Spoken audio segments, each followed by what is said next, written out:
With the rise of देसी hip hop in India हमें देखने को मिले रंग बिरंगे नए लेबल्स जो आउट ऑफ नोवेयर शुरू हुए और सीधे टॉप तक चले गए। कलमकार, बंटाई रिकॉर्ड्स, गली गैंग और आर्टिस्तान। लेकिन fast forward to 2023 in labels की हालत उतनी अच्छी नहीं है जितना हमने 1-2 साल पहले एक्सपेक्ट किया होगा। कलमकार के अपने ज़्यादातर आर्टिस्ट के साथ इश्यूज रह चुके हैं, बंटाई रिकॉर्ड्स से कोई ब्रेकआउट आर्टिस्ट नहीं निकला है और आर्टिस्तान जो कभी नंबर्स के मामले में कलमकार से कम्पीट किया करता था, आज उसके लेटेस्ट ट्रैक पे 4000 से भी कम व्यूज है 2 हफ्ते में। लेकिन इन सब में से एक कंटेंडर है जो कि बहुत ज़्यादा स्टैंड आउट करता है और वो है गली गैंग, जो सबके रेडार के अंडर से चला गया लेकिन आज उसके सबसे ज़्यादा ब्रेकआउट आर्टिस्ट हैं और सबसे ज़्यादा यूनाइटेड भी वही लग रहा है। लेकिन इन सब के साथ ऐसा हुआ क्यों?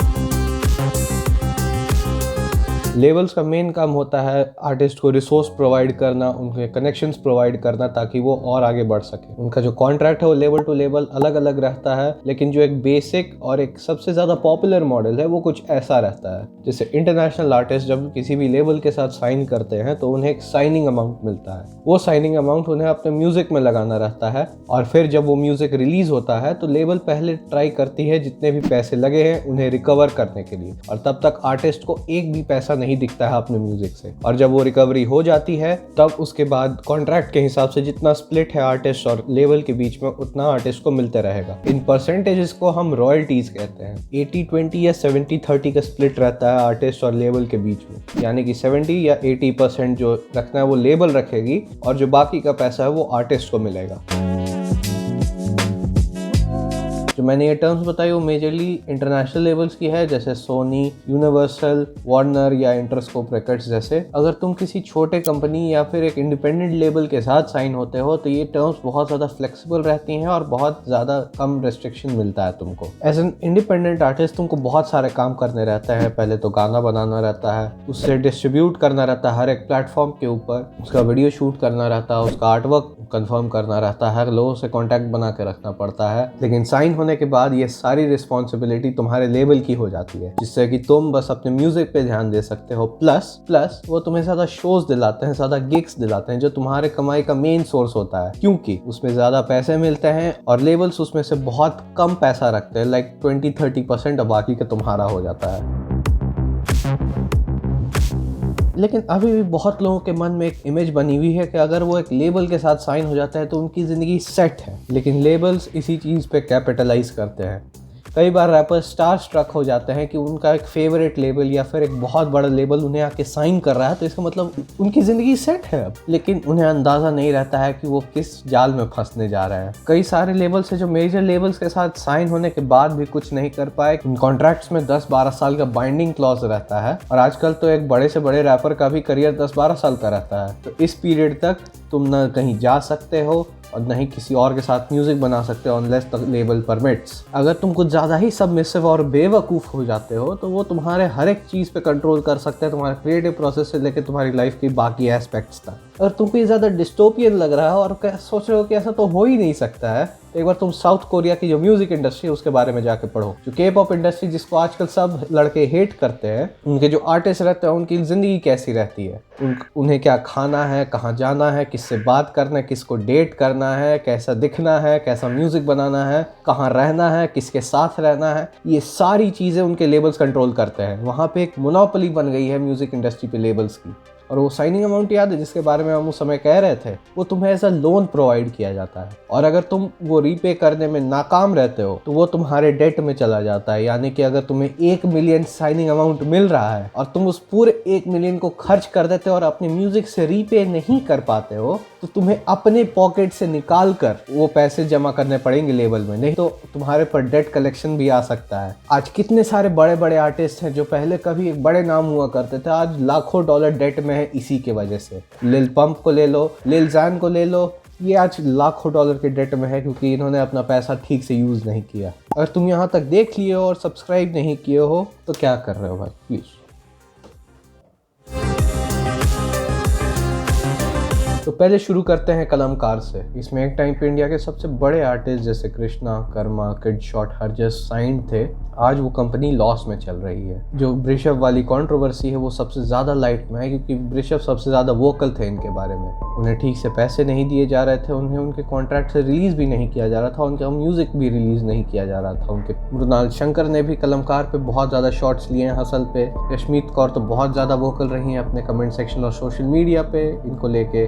वृषभ और मृणाल के कमेंट से अभी तक तो यही लगता है कि पैसों की वजह से जो हुआ है सो हुआ है, और आर्टिस्ट को खन्ना का गन्ना मिलते रहा है। और बंटाई रिकॉर्ड्स जो एमी वे का ब्रेन चाइल्ड है, एमी वे अपनी पूरी जिंदगी कहते आ रहे हैं हक से इंडिपेंडेंट लाला, लेकिन फिर उन्होंने अपना खुद का लेबल शुरू कर दिया। बंटाई रिकॉर्ड्स के इतने ब्लोटेड रोस्टर में से अभी तक कोई ब्रेकआउट आर्टिस्ट नहीं निकला है, और इनका जो स्टाइल है कुछ ज़्यादा ही लिमिटेड है। एक दो आर्टिस्ट के अलावा जितने भी रैपर्स हैं वो सारे एक ही टाइप का म्यूज़िक बना रहे हैं, उनका कोई डिस्टिंक्टिव क्वालिटी नहीं निकल के आ रहा है, और ये ज़्यादातर जाने जाते हैं अपने कलमकार के साथ बीफ के लिए। और आर्टिस्तान भाई, वेयर डू आई स्टार्ट। जो लेबल कभी नंबर्स के मामले में कलमकार से कम्पीट किया करता था, एक टाइम पे रागा, हरजिस, मुफाड़ जैसे आर्टिस्ट थे इसमें, आज उसमें कोई नहीं बचा है। यहाँ तक कि यावर जो उसके जो सबसे स्टेबल आर्टिस्ट थे वो भी ज़्यादा म्यूज़िक रिलीज़ नहीं कर रहे हैं। इनका ना कोई सोशल मीडिया प्रेजेंस रह गया है, ना वर्किंग वेबसाइट है, लेबल में कोई मेन स्टार नहीं बचा, ख़राब मैनेजमेंट, कुछ ज़्यादा ही लोग छोड़ के चले गए।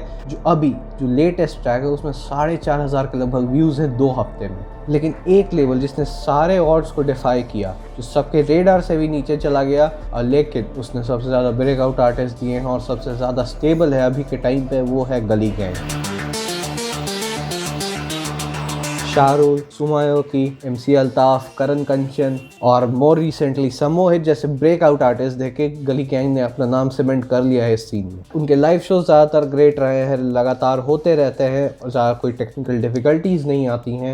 यहाँ तक कि कलमकार के शोज़ में आए दिन देखो कोई ना कोई डिफ़िकल्टी आते रहती है। शाहरुल के पास एक इंटरनेशनल रिएट की यूनिक वाइब है, बहुत ज़्यादा एक्सपेरिमेंटल और कॉन्सेप्ट वाली चीज़ रिलीज़ करते हैं। सुमायोकी has a great flow, great lyricist, और उसकी मार्केटिंग स्ट्रेटजी पूरे DHH से बहुत अलग है। लेकिन एक मेन थिंग जो गली गैंग को सेपरेट करती है कलमकार और बंटाई रिकॉर्ड से, वो है इसकी रिलीज स्ट्रेटजी। सुमायोकी, शाहरुल जैसे रैपर्स अपने चैनल से भी म्यूजिक रिलीज करते हैं और कभी कभार गली गैंग के चैनल से भी। तो कभी कभी तुम लोग भूल भी जाते हो कि ये आर्टिस्ट गली गैंग को भी साइंड है, and which is a good thing, क्योंकि आर्टिस्ट को अपनी एक अलग पर्सनैलिटी बनाने मिलती है, अपनी एक अलग पहचान बनाने मिलती है, और लेबल्स को अपना पैसा भी मिलता रहता है। इससे रिलीज डेट्स में कोई क्लैश नहीं आता है और रैपर्स ज़्यादा फ्रीक्वेंटली रिलीज़ कर पाते हैं, क्योंकि अगर तुम एक चैनल से अगर म्यूज़िक रिलीज़ करोगे सबका, तो सारे एक ही डेट के लिए बहुत ज़्यादा कंपटीशन हो जाता है, और जो मेन आर्टिस्ट रहता है, जो सबसे बड़ा आर्टिस्ट रहता है लेवल का, उसको ज़्यादा प्रेफरेंस मिलती है डेट्स के मामले में। इस हिसाब से किसी को अटेंशन नहीं मिलती है। जो गली गैंग है वो जे कोल के ड्रीम वेल वाली स्ट्रैटेजी अपना रही है। वो आर्टिस्ट को अपने एल्बम से म्यूज़िक रिलीज़ करने देते हैं अपने चैनल पे अपने हिसाब से, और ये छोटे आर्टिस्ट के लिए एक बहुत अच्छी स्ट्रैटेजी रहती है, क्योंकि उनको पब्लिक आई में बने रहने के लिए रेगुलर रिलीज़ करना पड़ता है। और अगर तुमको रिलीज स्ट्रैटेजीज पे एक अच्छी वीडियो चाहिए तो मेरी ये वाली वीडियो देख सकते हो, जिसका लिंक तुम्हें डिस्क्रिप्शन में मिल जाएगा, यहाँ पे फ्लैश हो रहा होगा। तो मेरे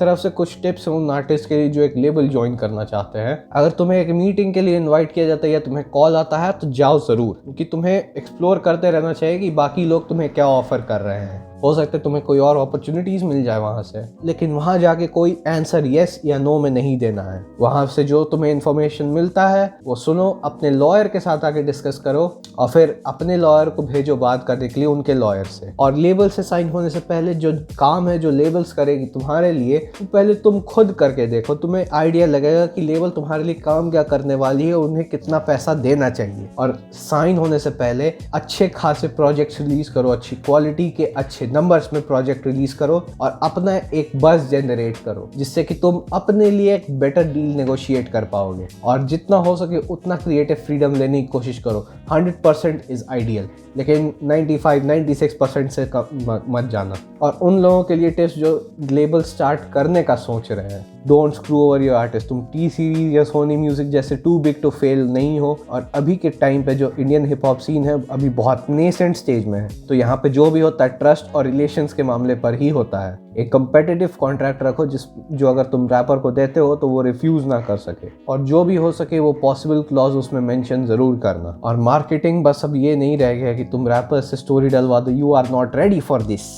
थोड़ा बाहर के आर्टिस्ट और कुछ इंडियन आर्टिस्ट भी हैं जो बहुत अच्छी मार्केटिंग करते हैं, जैसे चार दीवारी, स्मायो की किंग, उन सब से थोड़ा सीखो और जो मैंने ड्रीमवेल वाली स्ट्रैटेजी बताई उससे फॉलो करो। And don't neglect streaming services. अगर तुम एक म्यूजिक रिलीज कर रहे हो तो यूट्यूब के साथ साथ हर एक स्ट्रीमिंग सर्विस पे एक साथ ड्रॉप होना चाहिए। ऐसा नहीं कि तुम यूट्यूब पे डाल के बोलोगे कि एक हफ्ते बाद अब आएगी स्ट्रीमिंग सर्विस पे, तब तक प्री सेव कर लो मेरा गाना। तब तक लोग भूल जाएंगे तुम्हारा गाना आया भी था। लोगों को चाहिए कि अच्छा हाँ, हमको ये गाना अच्छा लगा, हम अभी जाके अपने स्पॉटिफाई के प्लेलिस्ट में सेव कर लेते हैं। अगर नए आर्टिस्ट को साइन कर रहे हो जो अभी अभी बस म्यूजिक बनाना शुरू ही किए हैं, तो उन्हें जितना हो सके उतना म्यूजिक उनसे रिलीज करवाओ ताकि वो पब्लिक आई में बने रहे। कहो कि एक डॉक्यूमेंट्री बन गई लेबल्स के ऊपर, तो अगर अच्छी लगी तो सब्सक्राइब करना, अपने दोस्तों के साथ शेयर करना, और हसल वाली सीरीज देखनी है तो यहाँ पे क्लिक कर सकते हो।